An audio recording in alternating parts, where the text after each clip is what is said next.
ভালোবাসা মানেই এক অন্তহীন মায়াজাল, যার বাঁধনে একবার জড়িয়ে গেলে সময়ও মুক্তি দিতে পারে না। ব্যথার নীরব সাম্রাজ্যের মতো স্মৃতি লুকিয়ে থাকে, যা হৃদয়কে ভাঙতেও শেখায়, আবার বাঁচিয়েও রাখে। এক্সকিউজ মি, প্রবলেম কি আপনার? আপনি আমার ছবি তুলেন কেন? হাই, আমি আমান, প্রফেশনাল স্ট্রিট ফটোগ্রাফার। বলতে পারেন আমি আমার এই ছবির দ্বারা অদেখা সৌন্দর্য ক্যামেরা বন্দি করি, যা খালি চোখে দেখা যায় না। ইভেন আমার ছবিতে ফেস টু পেও যায়। আপনি যদি চান আমি আপনার আরো কয়েকটা ভালো পোর্ট্রেট তুলে দিতে পারি। আপনি সৌন্দর্য বন্দি করুন না, আপনি আমার ছবি কেন তুলছেন? ও সরি, আপনি যদি এটা পছন্দ না করেন আম রিলিজ হোক, কিন্তু একটা ব্যাপার কি জানেন, সৌন্দর্য কোনো বস্তুর অলংকার নয়, সৌন্দর্য হচ্ছে বস্তুর আত্মা। আমি আমার এই শখের ক্যামেরার দ্বারা মানুষের সোলটাকে রিড করার ট্রাই করি। আপনি এই স্টেশনে বউ সাজে দাঁড়িয়েছেন কেন? পানি কেন? আমার মনে হচ্ছে আপনার প্রয়োজন। ভরসা করতে পারেন, অতটাও খারাপ মানুষ নই। একটা ব্যাপার দেখেছেন, সৃষ্টিকর্তার প্রতিটি সৃষ্টি কিন্তু নিঃস্বার্থ ছিল, কিন্তু আমরা মানুষরা সেটাকে স্বার্থে পরিণত করেছি। এই বেঁচে থাকার জন্য সব থেকে সাধারণ এবং প্রয়োজনীয় পানিও আমাদেরকে কিনে খেতে হয়। আর পানিটা এমন একটা জিনিস যেটা সবসময় সাথে রাখতে হয়। একজনকে পাওয়ার জন্য সবকিছু ত্যাগ করে চলে আসছি, জানি না সে আসবে কিনা, তবুও তার জন্য অপেক্ষা করছি। আমি কিন্তু বিশ্বাসঘাতক নই। সুন্দর একটা মেয়ে যখন চোখের সামনে কাঁদে, ওই দৃশ্যটা শুধু দুঃখজনক না, এটা ভয়ঙ্কর, কারণ সেই অশ্রু সৌন্দর্যকে ভেঙে দেয় বিব্রতকর এক অসহায়তায়। এটাই হচ্ছে এই যুগের ভালোবাসা। তবে আমি এই যুগের হলেও আমার ভালোবাসা কিন্তু এই যুগের না। এই মেয়েটিকে আমি ভুলতে পারছি না কেন, বারবার শুধু তারই কথা মনে পড়ছে কেন, কেন যেন মনে হচ্ছে সে আমার খুব আপন, তাকে আমি চিনি খুব গভীরভাবে।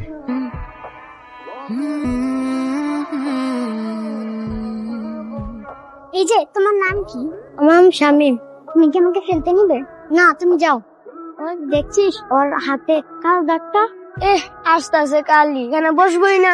তুমি জানো আমার আম্মু কি বলেছে? সৌন্দর্য হলো আল্লাহর দৃষ্টির ছাপ। তুমি কি জানো তোমার এই দাগটা কতটা ইউনিক? এর জন্য তোমাকে সবার থেকে আলাদা লাগে। তুমি কি আমার বন্ধু হবে? কেন? এমনি মিল। আচ্ছা ঠিক আছে। জানো আমার কোনো বন্ধু নেই, আজ থেকে তুমিই আমার ভালো বন্ধু। প্রমিস করো তুমি আমার কাছ থেকে কোথাও যাবে না। চলো আম্মু, আমাদের তো এখন যেতে হবে। না আমি কোথাও যাব কেন? আমার তো ঢাকায় বদলি হয়েছে, আমার চাকরি তো এখন ঢাকায় করতে হবে আম্মু। না, আমি আমার বন্ধুকে ছেড়ে কোথাও যাব। মাগো শোনো, আমি তোমাকে বলি, আমরা ঢাকা থেকে যখন ছুটি পাবো স্কুলে ঝন করে চলে এসে বন্ধুকে দেখে আবার চলে যাব, তাহলে মজা হবে না? তুমি আমার বন্ধুকে প্রমিস করেছি আমার বন্ধুকে ছেড়ে কোথাও যাব। না না আম্মু, যেতে হবে তো, আমাদের বন্ধুর সঙ্গে দেখা হবে, আবার পরে দেখা হবে। চলো আম্মু, চলো চলো, যেতে হবে তো আমি।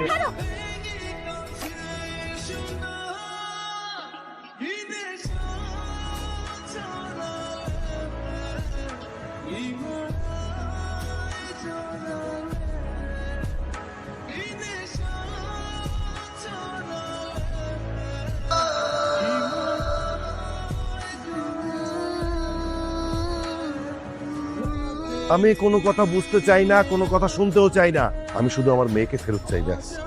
আর কোনো কথা হবে না, ঠিক আছে?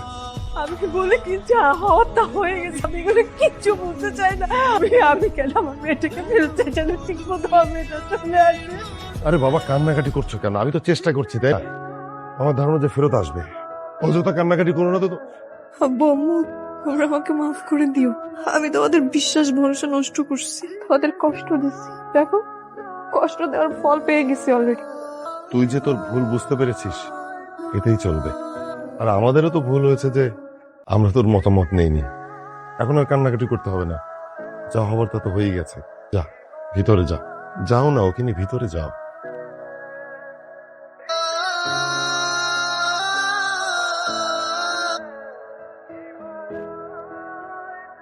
দেশের অবস্থা দেখতেই পাচ্ছেন, নির্দিষ্ট বাস স্ট্যান্ড থাকা সত্ত্বেও বাসগুলো রাস্তায় দাঁড়িয়ে এলোমেলো যাত্রী উঠানামা করতেছে। সামনে একটি হসপিটাল আছে, যে কোনো সময় দুর্ঘটনা ঘটে যেতে পারে। সরকার আইন মেনে কেউই চলতেছে না। Is it live? ইয়েস, আপনি যানজট হিসাবে কিছু বলেন। হ্যাঁ, আমি বলতে চাই। Hello Sara, it's me.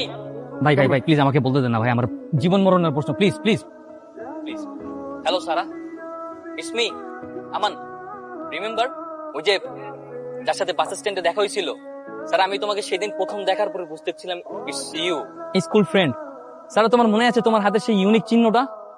আমি ওটা দেখেই বুঝতে পেরেছিলাম যে তুমি আমার সেই স্কুল ফ্রেন্ড সারা। সারা, আমি তোমাকে আবারও পেয়ে হারিয়ে ফেললাম।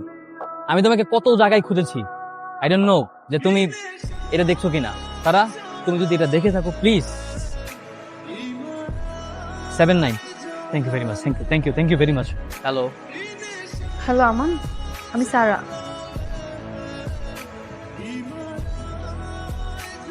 High, high. কেমন আছো? ফাইনালি আবারও দেখা হয়ে গেল। 15 ইয়ার্স, কম সময় না। ভাবা যায় 15 বছর পরে আবারও স্কুল ফ্রেন্ডের সাথে দেখা। কি মিরাকেল, তাই না? কেমন আছো সারা?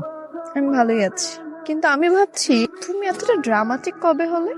না মানে সেদিন আমাদের স্টেশনে দেখা হলো, এরপর তুমি আমাকে চিনতে পেরে কি ড্রামাটিক ভাবে খুঁজে বের করলে? ব্যাপারটা একটু অদ্ভুত না? শোনো, টান থাকতে হয় বুঝো। মানুষ এমন এক প্রাণী, যদি তার ইচ্ছে শক্তি থাকে সে দুনিয়ার সবকিছু করতে পারে। আমি বিলিভ করি। তুমি কিন্তু সেই ছোটবেলার মতোই আছো। তোমার মনে আছে ছোটবেলায় আমি কত ইন্ট্রোভার্ট ছিলাম, কারোর সাথে মিশতে পারতাম না। আমার একমাত্র বেস্ট ফ্রেন্ড বলতে তুমিই ছিল। ছোটবেলাটাই ভালো না? আমরা কত ইনোসেন্ট ছিলাম, লাইফে কোনো কষ্ট দুঃখ কিছুই ছিল না। প্রতিটি মানুষই তার লাইফের বেস্ট ডেজগুলো স্কুল লাইফে কাটে। একটা মানুষ তার প্রেজেন্ট লাইফে যত ভালো থাকুক না কেন, সে বিশ্বাস করে সে তার পাস্টেই ভালো ছিল, যার জন্য প্রতিটা সময় প্রতিটা মুহূর্তেই সে তার পাস্টকে মিস। আচ্ছা, সেদিন তারপরে কি ঘটেছিল? সেদিন আমার সবটুকু বিশ্বাস ভেঙে গিয়েছিল। বাসায় ফেরার পর বাবার দিকে তাকাতে পারছিলাম না। যাকে বিশ্বাস করে বাবা আমাকে ঠকিয়ে পালিয়ে গিয়েছিল, সেই আমাকে ঠকিয়ে চলে গেল। আমি জানি তোমার বিশ্বাস ভেঙেছে, তুমি হয়তো হার্ট হয়েছে, কিন্তু একটা ব্যাপার কি জানো? যার বিশ্বাস ভাঙে, যে ঠকে যায়, তখন তার মূল্য বেড়ে যায়, তখন সে হয়ে যায় এক্সপেন্সিভ, তখন কেউ তার মূল্য কমাতে পারে না। আমি বিশ্বাস করি যতটা তুমি ভালোবেসেছো তার চাইতে তুমি অনেক বেশি শক্তিশালী। হ্যাঁ, এই জন্যই ভেবেছি এখন থেকে আর প্রেম নাই, নিজেকে ভালোবাসবো। এখন না কারো প্রেমে আর ভরসা পাই না, বিশ্বাস হয় না। তাই ভেবেছি নিজেকে সময় দিব, নিজেকেই ভালোবাসবো। এটাই আসলে হওয়া উচিত। আসলে আমি মনে করি কি, অন্য কাউকে ভালোবাসার আগে সবার আগে নিজেকে ভালোবাসতে হবে, নিজের সাথে প্রেম করতে হবে। That's the first priority. বাদ দাও, আমরা একটু বেশি গভীরে চলে গেছিলাম, এত গভীরে না যাই। কি খাবা বলো? আমি স্পাইসি লাভার। ঝাল ঝাল ফুচকা। ফাইন। মামা, একটা ঝাল ঝাল ফুচকা। শোন মা, একটা কথা সব সময় মনে রাখবি, সেটা হচ্ছে যে বাবা মা সন্তানের সব সময় ভালো চায়। এই যে আমি আর তোর মা সব সময় তো তোর ভালোটাই চেয়েছি নাকি? এখন তুই এক কাজ কর, তোর মেন্টাল পিসের জন্য বান্ধবীদের সাথে নিয়ে কোথা থেকে ঘুরে আয়, যা। বাবা, আমি সো লাকি যে তোমাদের মতো বাবা মা পেয়েছি। সমস্যা নেই, আমার কোথাও যেতে হবে না, আমি আস্তে আস্তে রিকভার করে ফেলছি। দেখ না, তোর উপর ঠিক আগের মতো আমাদের সেই বিশ্বাস ভালোবাসা অতটা। আমার মার জন্য আজকে আমি স্পেশাল চিকেন মামা করব।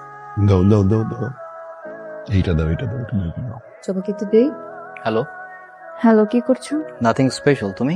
এই তো তোমার কথাই ভাবছিলাম। কি বলো, আমার কথা ভাবছিলি? কি ভাবছিলি? আমি ভাবছিলাম তোমাকে দিয়ে আমার কাছে শুনে ছবি তোলাবো, আমার মন ভালো করার জন্য। হ্যাঁ, একটা ব্যাপার দেখলাম, আর কিছু পারুক আর না পারুক, একটা ভালো ছবি বা গুড ফটোগ্রাফি একটা মেয়ে মানুষের মন ভালো করতে যথেষ্ট। কি ঠিক বলছি তো? সেদিন আমার কান্না করা ছবি তোলা দেখে বুঝেছিলাম। আচ্ছা ঠিক আছে।